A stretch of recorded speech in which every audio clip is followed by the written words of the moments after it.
قل هذه سبيلي أدعو إلى الله على بصيرة أنا ومن اتبعني وسبحان الله وما أنا من المشركين. الحمد لله رب العالمين، والصلاة والسلام على سيدنا وحبيبنا محمد وعلى آله وأصحابه أجمعين. ئیمانداران و خواناسانی زۆر بەڕێز، لە زنجیرە باسی ڕۆشنتردا لە وتاری ڕابردوودا باسی خەم و باسی خەمۆکیمان کرد. وتمان خەم لەگەڵ خەمۆکی جیاوازیان ئەوەیە ئینسان بە گشتی هەموو مرۆڤەکان لە ژیانە تووشی خەمباری دەبن.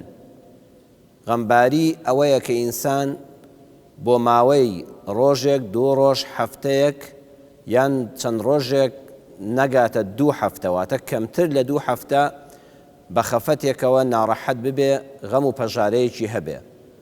بەڵام کە لە 2 هەفتە ترازە لە 15-16 ڕۆژ زیاتر بەرەو مانگ ڕۆیشت و ئینسان هەر دڵی خۆش نەبوو، هەر ئەو غەمە لەگەڵ یابوو، ئالەو کاتەدا دەبێتە نەخۆشیە دەرونیەکان کە پێی دەوترێت نەخۆشی خەمۆکی.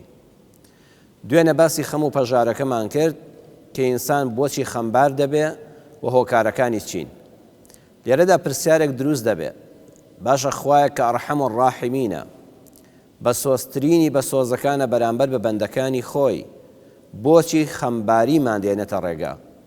ئایا ناکرێ لە ژیانە هەمیشە هەر دڵخۆش بین؟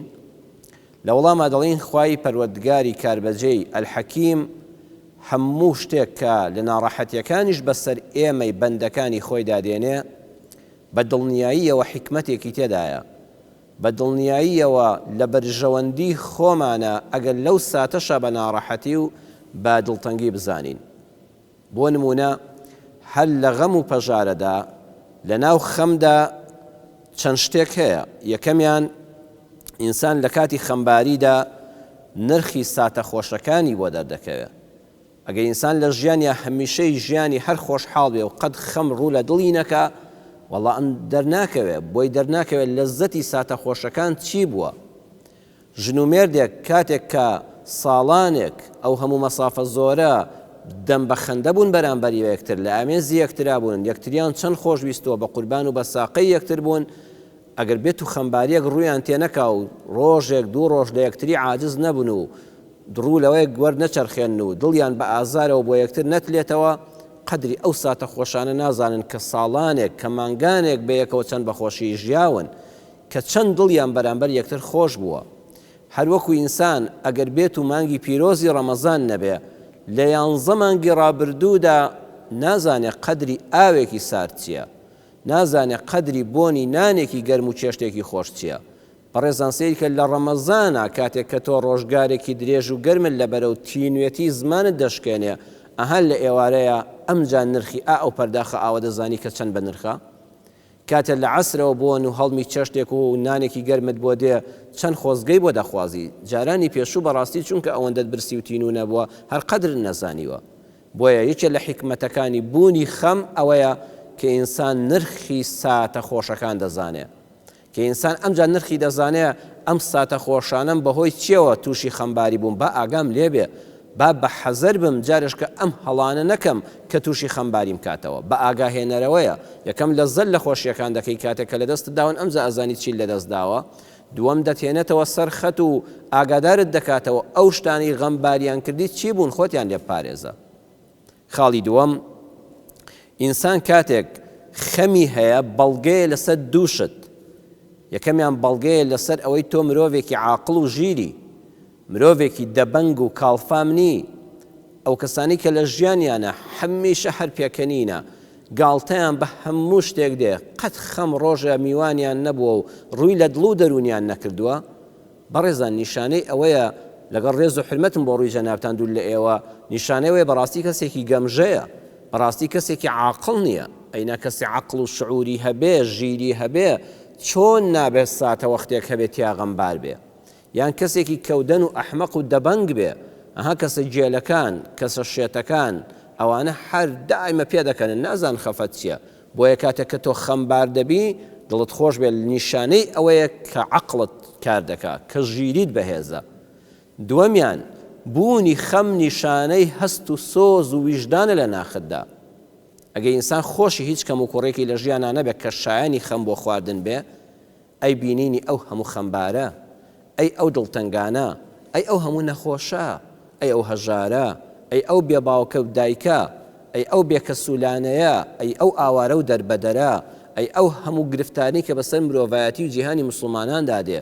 تو خوای ئینسان بە هیچ شتێ ڕانەچڵەکێ، بە هیچ شتێک کاتێ سفرێت دەچێەوە سەر سفرە هەموو شتە خواردنەکانی لەسەرە. ئەلحەمدوللا لە ماڵەوە تێر و تۆخی و هیچت کەم نییە، گیرفان و قاسە و کاسەت خاڵی نییە و پڕە و گەرمە.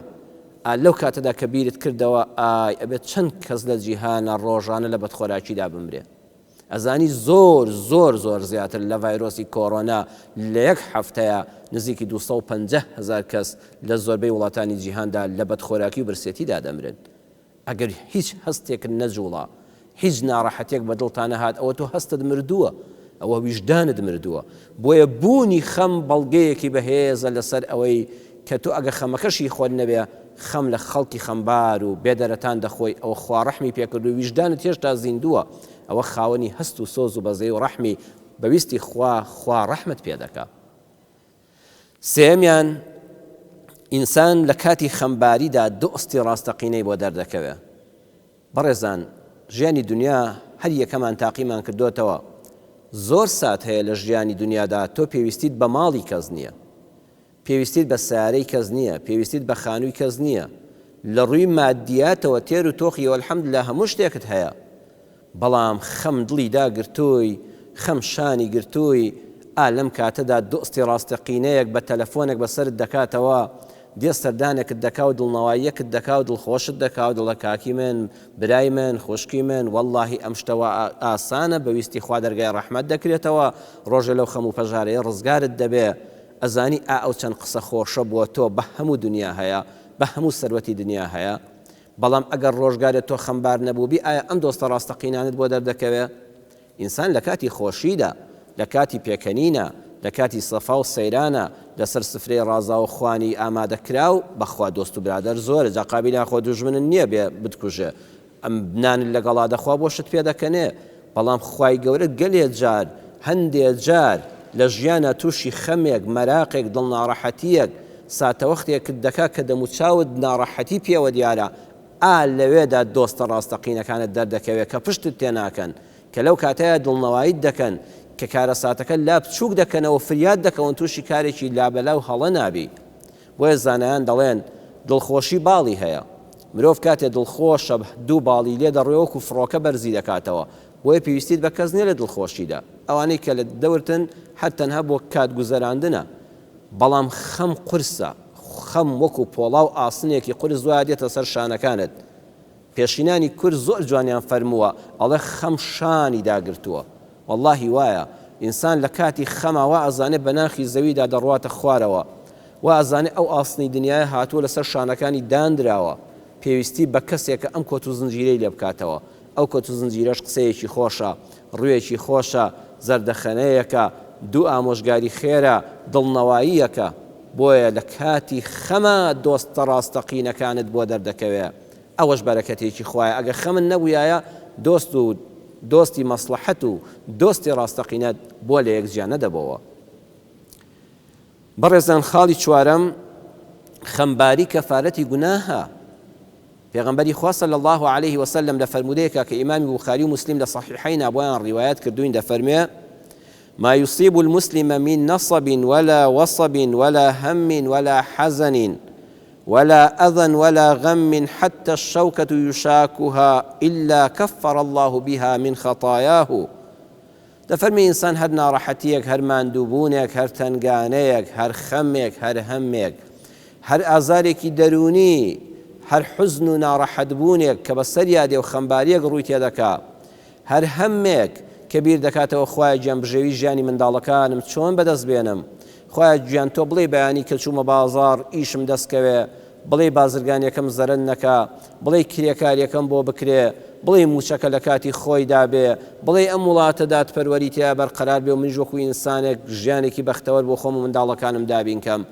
ئەم خەم و خەفەتانەی کە بەدڵ و دەروون تا گوزەر دەکەن، ئەو حتا پێغەمبەری خوا صلی الله علیه و سلم فەرمووی نەخۆشیە جەستەیەکانت حتا دڕکێکە بەدەچێت بە پەنجەتە دەست دەبەی بۆ گوڵێک دڕکێ پەنجەت بریندار دەکە و ئازارت دەدا، دەست دەبەی بۆ دەرگایەک تۆزە پەنجەت دەگەزێ. پێغەمبەری خوا فەرمووی بە هەموو ئەوانە خوا دەیکاتە کەفارەتی گوناهەکانت.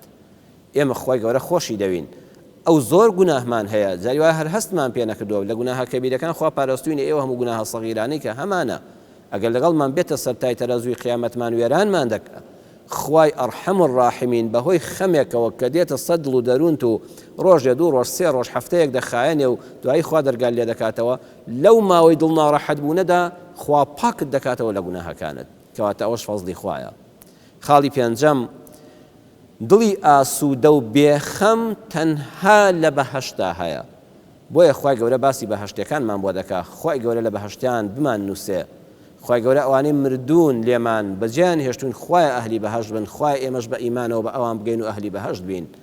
بەڵێ پێغەمبەری خوا لە قورئانی پیرۆزا دەفەرمێ بەهەشتەکان کاتێک کە دەچنە بەهەشتەوە پڕ بەدەنگیان هاوار دەکەن لە خۆشیانەوە دەڵێن الحەمد لله الذي أذهب عنا الحزن إن ربنا لغفور شكور. لە سوورەتی فاتیر ئاەتی 34 پەروەردگار ئەو مەشهەدەمان بۆ باز دەکا کاتی ئێمە بەویستی خوا بەهەشتین و دەچینە بەهەشتەوە دەڵێن ئەی سوپاس بۆ تۆ خوایە، ئەی سوپاس بۆ تۆ خوای پەروەردگار، هەرچی خەم و پەژارەیە کە دڵی گرتبووین لاچوو بەخوا بێخەمی بەس لە بەهەشتا هەیە. یا ڕەبی خوا لێت بەزیاد بێت لەو هەموو خەم و هەمەی کە لە دنیادا یەخە و دڵی گرتبووین و سەر سینەی تەنگ کردبووین، خوایە هەر کە هاتینە ئەمری دەرگای بەهەشتەوە ڕزگارمان بوو. یەکێک لە خۆشیە هەرە گەورەکانی بەهەشت ئەوەیە ئینسان هەتا لە خەم ڕزگاری دەبێت. جارێکیکە غەمباری ڕوو لە دڵ و دەروون ناکە ئەزیزم، خۆت بۆ بەهەشت ئامادەکە. ئەگە خەم و هەمێکت هەیە و ئێستاکانە ئەستا کە گوێ لە منە کە ئێمە دەبینی و گوێ لەم وتارێ و بیسەری ئەم وتارێ و بینەری، ئێستا ڕم بێ زۆر دڵ ناڕەحەت هەبێت، دڵت خۆش بێ، دنیا تێدەپەڕێ بەخوا ئینشاء الله هەمومان دەچینە بەهەشتەوە. لەوێ دڵی سوپاس بۆ ئەو خوای بۆ هەتایە پەردەی غەم و پەژاری لەسەر دڵم هەڵبێت. یا ڕەبی خوا سوپاست دەکەم ئەو هەموو گوناهەم هەبوو کە چەند دەترسام، بەڵام دایمە ڕەحم و بەزەی تۆم بیر دەکردەوە. خوایە بۆم دەرکەوت کە تۆ چەندە لێ خۆش بووی، ئێستا بە چاو بینیم لە هەموو گوناهەکانم خۆش بووی. خوایە گیان تۆ چەند سوپاسگوزار و شەکووری، بۆ خۆت ئەو خەڵاتت پێبەخشی بووم، لەشت ساغ کرد بووم عیبادەتم دەکرد، مەعیدەت ساغ کرد بووم لە بەڕۆژوو دەبووم، ماڵت دامێ زەکات و خێرم دەکرد، لەشت ساغ کرد و ئیمکانیەتت دامێ حەجی ماڵی تۆم دەکرد، زمان هی تۆ بوو، زمان شیرین کرد بوو، قسەی خێرم بۆ خەڵک دەکرد. خوای ئەمە هەموو هی تۆ بوو پێت بەخشیم کەچی من بەس بەکارم هێنا، تو ئەو هەموو پاداشتت بۆ دابین کردوم، ئەم بەهەشتت پێ خەڵات کردوم. ئەی خوایە گیان تۆ چەند سوپاسگوزار و شەکووری، خوایە حەمد و سەنا بۆ تۆ. ئەم بەهەشتت کە بیرت کردەوە ڕۆژێ خەمتیان نامێنێ، ئەزانی دەبێت دنیا دارولخەم بێ، دارولهەم بێ، دارولحوزن بێ، ڕۆژێک کە قیامەتە و بەهەشتی نەبراوەیە خۆت بۆ وێ ئامادەکە و پاداشتەکانت بۆ ئەوێ هەڵگرە. بەڵێ خۆشەویستان، ئەمە خەم بوو. خەم لەگەڵ خەمۆکی جیاوازیان ئەوە بوتمان ئەمە چەند ڕۆژێک ناگاتە 2 هەفتە، ناگاتە 15 ڕۆژ بەسەر دەچێ و کۆتایی دێ و بۆ خۆت ژانت ئاسایی دەبێتەوە. ئەی ئەگەر لەوە تێپەڕی کرد، پەنا بەخوا ئینسان مانگێکە 2 هەفتە زیاتر، مانگێک 2 مانگوات چەند مانگێکە ئەم خەمە لە کۆڵی نابێتەوە و سەرسینەی بەرنادا و دەرونی ئیسراحەن نابێ، ئەوە پێی دەڵێن خەمی پێ ناڵێن، پێڵێن خەمۆکی. خەمۆکی نیشانە هەرزەقەکانی ئەوەیە بێزاربوون لە ژیان، بێزاربوون لە کار و پیشە، یعنی لەزەت لە ئیشەکە ناکەی، لێی بێتاقەتی، بێزاربوون لە پەیوەندی کۆمەڵایەتیەکان، وا لێدە کەسێکی گۆشەگی دەرەچی حەزت بە مەرحەبایی و تێکەڵاوی هیچ کەسێک نابێ. ئەگەر ئەم سێ نیشانە سەرەکێت تیا هاتە جێ، ئەوە دڵنیا بە کە تۆ تووشی نەخۆشی خەمۆشی بوو، پەنا بەخوای پەروەردگار. بۆیە خۆشەویستان، لە 13 نیشانەی دەرونی هەن ئەبێ سەیری خۆمان کەین، سەیری کەسانی دەوروبەرمان کەن. ئەگەر تیاندا بوو ئەوە نیشانەی ئەم 13 نیشانە جگە لە 3 نیشانە سەرەکیەکەی بێزاربوون لە ژیان، بێزاربوون لە کار و ئیشکردن، بێزاربوون لە پەیوەندی کۆمەڵایەتیەکان و تێکەڵاوی خەڵک، ئەگەر ئەم 13 نیشانەیە هەبوون نیشانەی ئەوەیە تۆ تووشی خەمۆکی بووی یانێکە لە ئەندامانی خێزان و دۆست و ناسیاوانە تووشی خەمۆکی بووە. خاڵی یەکەم میزاجێکی ناخۆش لە زۆربەی کاتەکاندا. میزاجی ناخۆش ئەوەیە یعنی سەیرێکی کەسێک ژن و مێردێکێکیان عیبیان نێ لەسەر سفرە نانیان خواردووە دڵخۆشن بێخەمن هیچ بابەتێک ڕووی نەداوە لە کتوپڕایەکیان ڕووی گرش دەبێ خەم دای دەگرێ فرمێسک بە چاوی دێتە خوارەوە ئەچێ خۆی لە جێگا دەخا یعنی تااقەتی هیچی نامێنێ ئەمە میزاجێکی پێدەڵێن یعنی هیچ ڕووی نەداوە دیسان لە کتوپڕێکە باش دەبێتەوە دیسان دای دەگرێتەوە. ئەمەش زۆر جار هۆکارەکە یەکێ بپرسێ باشە بۆ ئەم ئینسانانەوان ئەوە زۆرجار ویراسیە یعنی سەیر دەکەی کوڕێک دایکی وابووە کوڕێک باوکی وابووە باپیری وابووە دەمێک دڵخۆشە و دەمێک دڵ ناخۆشە یعنی میزاجیە نازانی بە کام لای بڕوا بکەیت. ئافرەتێک دایکی خۆی وابووە باوکی وابووە نەنەی وابووە پورێکی وابووە ویراسیەکە زۆر کاریگەری هەیە ئەم بنەماڵەیە بە میرات بۆی ماوەتەوە داماوە ئەبێ مڕاعاتی بکەیت جاریوە ئەم هیچ تاوانێکی نییە تووشی ئەم نەخۆشی خەمۆکیە بووە ئەلحەمدوللا کە هەموو 24 سەعات وانە میزاجیە کە جارجار ناڕەحەت بوو بە ئاسایی وەریبگرێت چونکە لە بنەماڵەکەیەوە تازەوە هاتۆ دەخوارەوە. دووەم هەستکردن بە ڕازی نەبوون لە خۆ و لە دەستدانی متمانە بەخۆبوون. کەسی خەمۆک لە خۆی ناڕازیە هیچ متمانەیەکی بەخۆینە جوانترین ئافرەتە ئەڵێ وەڵام من ناشرینم هیچ عیبی نییە ئەڵێ وەڵای من لەوانەیە خەڵک گاڵتەم پێ بکە متمانەی بەخۆینە تا دایرەیەک بڕۆ متمانەی بەخۆینە تا بازارێک بچێ وازانە خەڵک گاڵتەی پێکەن لە هەموو شتێک دەترسێ هیچ متمانەیەکی بەخۆی نەماوە بەڕاستی ئەمە یەکێکە لە نیشانە هەرە سەرەکیەکانی خەمۆکی. سێەم هەستکردن بە نەتوانین و خەمباری و ناڕەحەتی. ئینسانی خەمۆک بەردەوام هەست دەکا کە ناتوانێت کارێک بکە بەردەوام هەست دەکا ناڕەحەتە یعنی هەست دەکا بەڕاستی ئازارێکی هەیە هەست دەکات دەڵێ ئافرەتێک ئەڵێ چێشتێک لێ دەنم لە ماڵەوە ئەڵێ بەخواوەکو شاخێک بگوازمەوە بەخوا ناکرێ ئەچم قاپێک دەشم بەخوا زەحمەتە پێم بکرێ ئەچم مەرحەبایی فڵان کەس دەکەم ناتوانم ئەو میوانداریە بە من بەڕێ دەکرێشتیوان نابێ ئەوە نیشانەی بەڕێزان خەمۆکیە. چوارەم ڕەشبینی بۆ داهاتوو ترسان لێی داهیمە کەسانی خەمۆک نیشانەی ئەویانە تۆ بڵێ ساڵی کە لە خوێندن دەرچم تەلەبەی وا هەیە هێستا لە بۆ نمونە پۆلی 11 خەمی پۆلی 12ەتی تۆ بڵێ لە 12 دەرەجە بێنم پیاوێکە ئەلحەمدولیلا ئەم ساڵ یەک کاسپینەکە نان هەیە بیخوا و دانیشە و پارە لە جیفانیەتی خەمی چەند ساڵی ترێتی تۆ بڵێ لە کۆمپانیاکە دەرنەکرێم تۆ بڵێ ئیشەکەم دەدەست نەدەم ساغ و سەلامەتە فەحسی پزیشکی کردو عیبی نییە ئەڵێ تۆ بڵێ لە داهاتووی ژیانمەوەکو فڵان کەس تووشی سەرەتان نەبم تووشی دەردێکی خراپ نەبم ڤایرۆسێک لێم نەدا کۆڕۆنا نەگرم یعنی عیبی نییە لەخوا بزابێ ترس لە داهاتوو بە بەردەوامی ئەم ترسە لە لەشیان ناچێتە دەرەوە ئەوە یەکێکە لە نیشانەکانی خەمۆکی. پێنجەم هەستکردن بە نەبوونی هێز و توانە.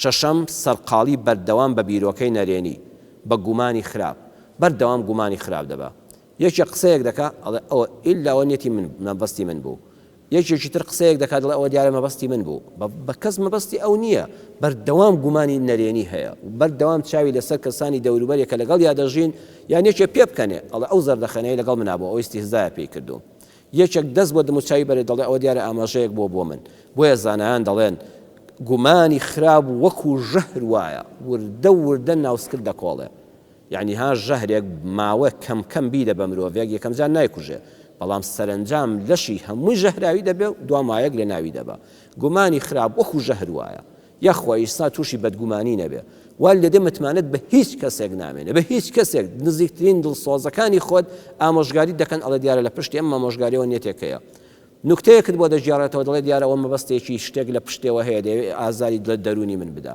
ئەمە وەکو ژەهر ڕۆژ بە ڕۆژ خۆتی لێ ڕزگار نەکەی دڵنیا بە بەڕێزان سەرنجام دەتکوژێ. بابەتەکان خاڵەکان زۆر ماون بەڵام ڕەن بە کاتمان ئێستا تەواو بوو بێ لە ماڵقەیەدا ئینشاءڵڵا بۆی زیاتر تێی بگەین ئەوەندە لە سەرێک چڕ نەبێتەوە هەڵی دەگرم بۆ وتاری داهاتوو یا ڕەبی خوا لە خەم و لە خەمۆکی بمان پارێزی ئەوانەی تووشی خەمباری تووشی نەخۆشی دەرونی خەمۆکی بوون یا ڕەبی خوا ڕەحمیان پێ بکەی وصلى الله على سيدنا محمد وآخر دعوانا أن الحمد لله رب العالمين. قل هذه سبيلي أدعو إلى الله على بصيرة أنا ومن اتبعني وسبحان الله وما أنا من المشركين.